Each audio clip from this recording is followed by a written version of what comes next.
A young boy disappears during a family outing only to reappear miles away, but is he really the same child? I'm Harris Ali Khan, and you are watching Harris Files. It is the summer of 1912 in Louisiana. 4-year-old Bobby Dunbar vanishes while playing near a lake. Weeks later, a boy is found far from home, but doubts about his identity arise almost immediately. This is a real historical event that confused authorities and split a family. In this video, we will examine the timeline, the available evidence, and the theories that have kept Bobby Dunbar's story a mystery for over a century. It is the summer of 1912 in Sandy Hook, Louisiana, a quiet town surrounded by dense pine forests and winding waterways. The heat of the late summer presses gently on the open fields and along the edges of the nearby lake where families have gathered for a day of fishing. Children's laughter carries across the water, mingling with the occasional splash of oars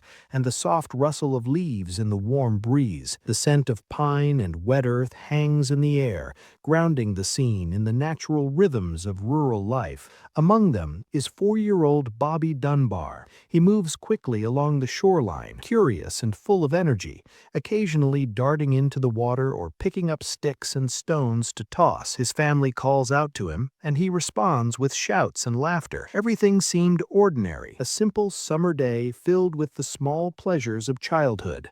And then, in a matter of minutes, Bobby is gone. One moment he is near the water's edge, the next there is only silence. Shouts rise across the lake, neighbors rush to help, and the playful noise of children turns into anxious calls and hurried footsteps. Immediate searches begin, yet no sign of the boy appears. The sudden disappearance is confusing, almost impossible to comprehend in a place so familiar and closely observed. At the time, missing children in rural areas presented significant challenges. Local authorities were limited in number and resources, relying heavily on community members to conduct searches. Communication moved slowly. News traveled through word of mouth, letters, and the occasional telegraph. Travel outside the town could take hours, and even local searches required coordination and manpower that the community often had to supply themselves. This afternoon by the lake marks the beginning of Bobby Dunbar's disappearance, a moment ordinary in appearance yet extraordinary in consequence, leaving a community searching for explanations that would remain elusive for decades. The Dunbar family lived quietly in Sandy Hook, Louisiana. Bobby's father, Leslie Dunbar, worked in local trades, while his mother, Leslie's wife, managed the household and cared for their children. The family was typical of the small rural communities that dotted the region, neither wealthy nor impoverished, respected within their neighborhood, and closely connected to relatives and neighbors. Bobby, their youngest, had siblings who often played nearby, adding to the normal rhythms of family life. In 1912, life in rural Louisiana was shaped by its isolation and limited infrastructure. Communities relied on one another as local law enforcement was small and resources were scarce. Communication moved slowly. News traveled through word of mouth, letters, and the occasional telegraph. Travel outside the town could take hours, and even local searches required coordination and manpower that the community often had to supply themselves. The day of Bobby's disappearance began like many others. The family planned a fishing trip, a common pastime in the region during late summer. Boats were readied, lunches packed, and neighbors occasionally joined in. Children ran ahead, calling to one another along the water's edge, while adults prepared fishing lines and shared quiet conversation. The lake and its surrounding woods were familiar territory, a place that felt safe and predictable for both children and adults. As the day unfolded, subtle anomalies began to appear. Bobby had been near the lake earlier, but when the adults looked again, he was gone. Initial searches were immediate but disorganized.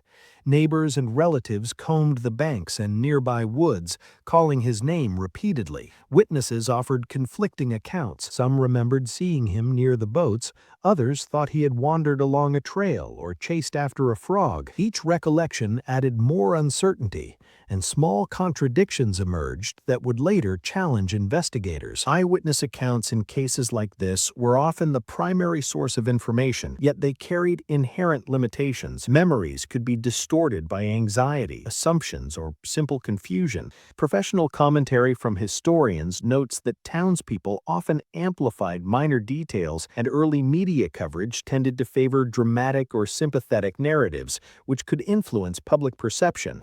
Understanding the context of 1912 Louisiana helps explain why Bobby's disappearance became so complex even in its earliest hours, and why the lines between fact and assumption quickly blurred. Bobby Dunbar was last seen on August 23, 1912, near the family's fishing spot by Swayze Lake in Sandy Hook, Louisiana. The morning had begun like any other summer day, with the Dunbar family preparing their small rowboats and children running along the shoreline. Bobby, 4 years old at the time, had been playing near the water's edge, chasing frogs and throwing small stones into the lake. Witnesses later recalled seeing him dart toward a clump of reeds, then vanish from sight. Within minutes, his absence was noticed, and the quiet afternoon was replaced with a sudden urgent tension. His parents, frantic, began searching immediately, calling his name and combing the surrounding woods and shoreline. Neighbors were quickly alerted, and soon the community joined in, forming search parties that fanned out across the banks, the surrounding fields, and nearby paths. Horses and wagons were brought in to extend the search to more distant areas, but despite hours of effort, no sign of the boy could be found. The initial search turned up only footprints and scattered belongings, none of which offered clear clues to his whereabouts. Days passed, and the search widened. Word of the missing child spread through neighboring towns and counties. Then, several weeks later, in Pearl River, Mississippi, approximately 400 miles away, a boy matching Bobby's description was discovered in the care of a local family, William and Julia Anderson. The Andersons claimed the boy was their son, but the Dunbars insisted this was Bobby. The boy's recovery sparked a legal and emotional battle, with community attention turning toward identification and custody.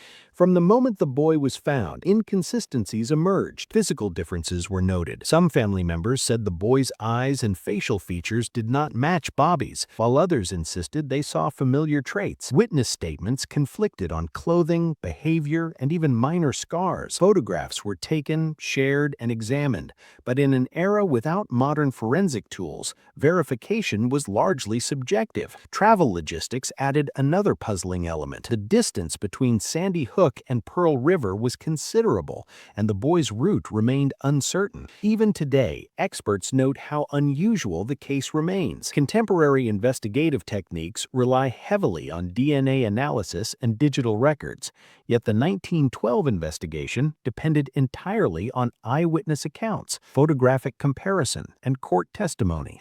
The gaps in documentation, combined with the emotional stakes and public attention, created a scenario where certainty was nearly impossible. This combination of disappearance, distant recovery, and unresolved identification has left the Bobby Dunbar case as one of the most perplexing child disappearance cases in early 20th century America. Following Bobby Dunbar's disappearance, local authorities were quickly involved, though their resources were limited. Officers documented the initial reports, noting the last known location near Swayze Lake and collecting statements from family members and neighbors. Search efforts were immediate, with organized parties combing the surrounding woods, shoreline, and nearby trails.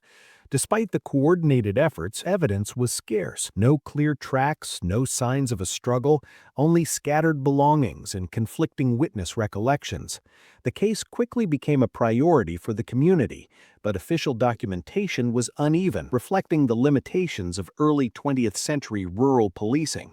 Weeks later, when a boy was discovered in Pearl River, Mississippi, the focus shifted from search to identification. The Dunbars insisted the kid was Bobby, while the Anderson family, in whose care the boy had been found, maintained that he was their own son.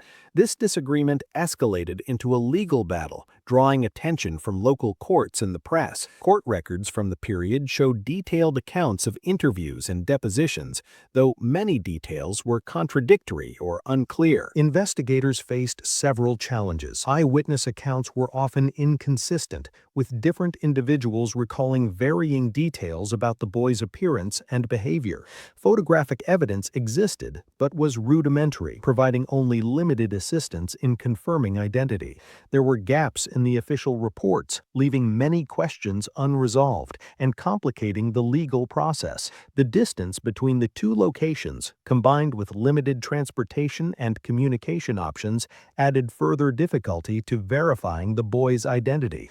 Professional analysis of the case highlights how these gaps and contradictions were products of the time. Investigators lacked modern forensic tools such as DNA testing, fingerprinting, or advanced record keeping. Identification depended largely on subjective visual comparisons and personal memory, both of which could be unreliable. Experts note that even with contemporary methods, the emotional weight of the case, family dynamics, and public pressure would have made certainty difficult. The combination of these factors left the Bobby Dunbar case fraught with ambiguity, and it remains a striking example of the investigative challenges faced in early 20th century America. One of the most widely considered theories is that the boy found in Mississippi was in fact the real Bobby Dunbar. Supporters of this idea point to family recognition and early accounts describing familiar mannerisms and behaviors. Yet even within the Dunbar family, some noted physical differences, eye color, facial features, and small scars that did not match earlier memories. Photographs from the period provide some reference, but they are inconclusive by modern standards. A second theory suggests the boy was a child impostor, actually the son of William and Julia Anderson, who had raised him in Pearl River. Those who support this claim highlight inconsistencies in his story and behavior, as well as conflicting eyewitness statements from both families. Critics argue that the boy's familiarity with the Dunbars and the community makes this less likely, though it cannot be entirely ruled out. Another possibility is that Bobby Dunbar had died or been abducted, and the boy found was mistakenly identified as him. This theory explains some of the physical differences noted by family members and the confusion during the initial search and recovery. It also accounts for the legal disputes, as both families acted in good faith under uncertain circumstances. A less common theory is that there was an intentional child swap, though motives remain unclear. Some historians suggest social or economic pressures could have played a role, though evidence is scant and largely speculative.